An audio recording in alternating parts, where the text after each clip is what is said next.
Good morning, everyone. Thanks for joining us for North Dakota Today on this Wednesday morning. I'm Lisa Bedeau here with Chris Berg. Another gorgeous day is on the way. I am thinking it's going to be a pool day. Oh, I know. I'm so jelly. Sorry to tell you that, but of course, yeah, it's going to be nice. And actually, so tomorrow's maybe a little stormy, so just have that on your radar.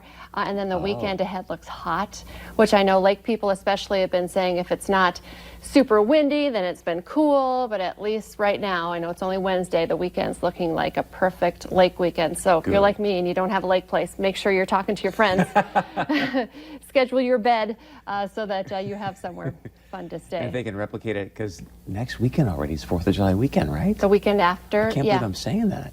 This is the last weekend of June. Wow. And then it always feels like once you get into July, things kind of just flip a little bit because people start talking about SCHOOL again and, you know, those kind of things where you're like, wait, what? We just wrapped that up. I know. That's true. Yeah, we just wrapped it up, kind of just wrapped it up. That's true. I see what you're saying, but I love July. Once August comes, then I'm like, then okay. Your head gets there? Then my head gets there. All right, that's not fair. in July, though, so let's block it out. We've been talking a lot about these like outdoor concerts. There's going to be some of those this weekend, you know, post-traumatic funk and Garth Brooks virtual concert. Well, I didn't go, but my daughter went to one of the first outdoor events at the Lights on Cheyenne. That's that new development in West Fargo. Yeah. An outdoor movie. So what a perfect night. It just looks absolutely gorgeous. All you had to do was just, you know, bring a blanket to sit on, or they brought, you know, folding chairs. Sat outside, started at 7 o'clock, and they watched A Beautiful Day in the Neighborhood, which is the, you know, Mr. Rogers movie. But I think this could really catch on. This doesn't look like a lot of people in this picture, but when I drove by, I brought her over there. It looked like there were quite a few people. So good. They're talking about a lot of different events happening inside this new, you know, venue as well. They're saying, well, I think there's some concerts. I know 32 Below, I think, is scheduled already. Some more of these movies. I heard rumors that they were going to play Bison games on the screen here. So, you know, you could. That's a great idea. Yeah, I love that. So lots of stuff kind of happening. And then, of course, they have that brand new, I told you, the big new bar restaurant, Bar Down. And it's all right next to the hockey, the big hockey arena there. Not Shields Arena, but the youth hockey. So it's kind of the new hot place to be. Awesome. And that's where my 12-year-old was, because her social life is got to book her early. So were they serving like food and stuff there? You know what? I think that they could get food. I mean, because the bar restaurant was right there, and it's a family-friendly restaurant. But she didn't say anything about. She did bring a little money. Fantastic. So. And that screen right there, at least the white part of it, looked like, hey, that could be a much bigger screen in the near future, which would be a nice little sound system. You got the Bison rolling on there. It's almost like I can hear AC/DC right now. I know, exactly. How cool is that, though? So I'm on board with all of these new social distancing outdoor events. I'm on board. And you had a great outdoor event yesterday too. Kind of. Here at the office, you're saying? That was okay. So you were still at work. I went home. I was, but it was really nice. So we ended up bringing in, and I don't even know how this works. Apparently, the station brings in people that have got like food trucks and stuff, and so we brought in the hot dog peddler. Oh, thank you for this. Morgan, I surprised you. Awesome. Okay, Thank I you. I'm friends with Mike on Facebook. I'm like, Mike, do you mind if I use this picture? So that is so great. And the hot dogs were fantastic. So Mr. Hot Dog Peddler, thank you for coming by. At first I had one and I was like, all right, we'll give this a shot. And then a bunch of us were just sitting around chit-chatting, and I was like, man, that was really good. I was like, hey, can I get another one of those? So I chowed down on a couple dogs yesterday, and Morgan he had like, you can kind of see the sauce. I don't know if you call it a sauce or whatever, but to make the corn dogs. So he dips the dogs in there. He's got a little fryer in his deal. So he had fresh corn dogs coming out. I mean, it was beautiful. The station emails that were going around all day yesterday, I was like, I went home and I was like, what's the deal with these corn dogs? Because they were like, best corn dogs ever, reply all. And so. And then guess what I put on top of my dog yesterday? Not ketchup, I hope. You refuse. Definitely ketchup.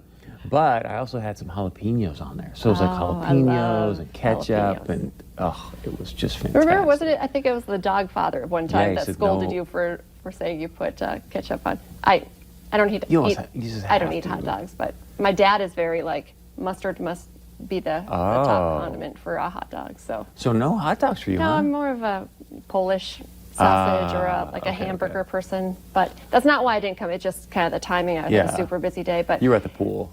you know, I mean, someone's got to hold down the lawn chair, you know, dip their toes in the water. So, but what a great day again, too, for that, to It be was outside. And I know fantastic. it's something that our boss does. It's kind of like a thank you because of everybody, you know, being a lot of people still working from home. And Yep.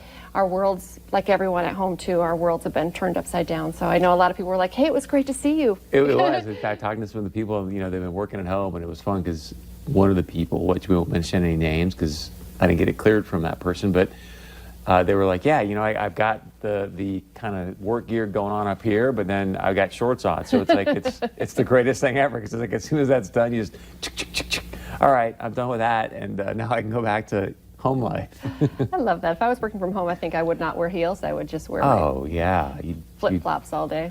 kind of have the Snuggie on and then like, okay, 30 seconds, whoosh, drop that down. Okay, here we are. Welcome to the show. And then Tough gig working from home.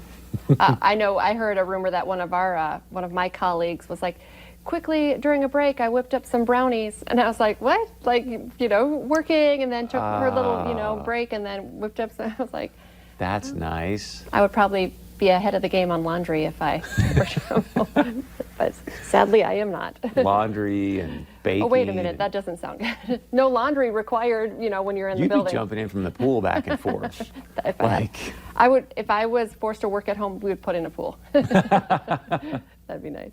Here's another great outdoor event. I don't know if you heard about this, but I think your daughter would love it because she's kind of a bookworm, Yeah. right? The Fargo Public Library is inviting families to get outside and take a stroll through the city's downtown for a one-of-a-kind storytelling experience. Starting Nice. today through July 11th, pictures and words from the book Hare and Tortoise by Allison Murphy will be featured on signs all along the path kind of Sweet. between the library and the Fargo Civic Center. So I love that idea. do too. Libraries too, they're kind of having to think outside the box and be creative and do different things. So the Story Walk project is, of course, encouraging kids to read, but also be active. Speaking of that, you should do a story time on that big screen in West Fargo because Yes. you do the Read to my kids and Yeah. I you could do a read nice to story time everybody. and yeah. I love that. That's not a bad idea either. Okay, here's our video of the day, courtesy our producer. I find it fascinating and also kind of creepy. A Belgian businessman decided it was time to give coronavirus masks a human facelift. Literally. Okay, this is what he does. This is kind of the process. He's revealing it right there. You use a photo booth, some software, and a mobile phone app, and then your mask actually has your real face, like your lips, printed on them.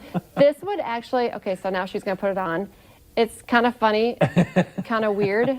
That is so bizarre.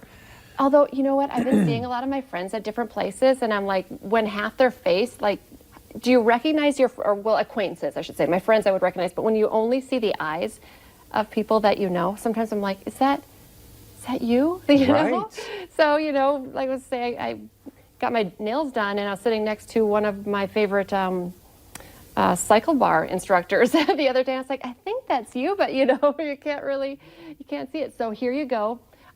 This will help people identify you a little bit better. It looks like quick and easy, but also kind of creepy. Yeah, I mean, it is kind of funny, but what's been fascinating too, I don't know if you noticed this, when you watch people that have got the mask on and you're talking to them, like, you don't realize how much you use the Right. like mouth muscles and all that stuff to really interpret what people are saying, because there's times I'm watching people talk with the mask and you're like, am I hearing that right? Or you know what I'm saying? Sometimes they're muffled. Yeah. But sometimes too, you can't tell if they're smiling. Like, are you happy with what you're telling me, or are you mad? I can't tell. 1000%. Sometimes you have to, really study the eyes. All right, well, they sell masks too, but we're not talking about that fashion. Coming up next, we're heading over to our friends at Fusion Boutique to check out some of the best in summer fashion.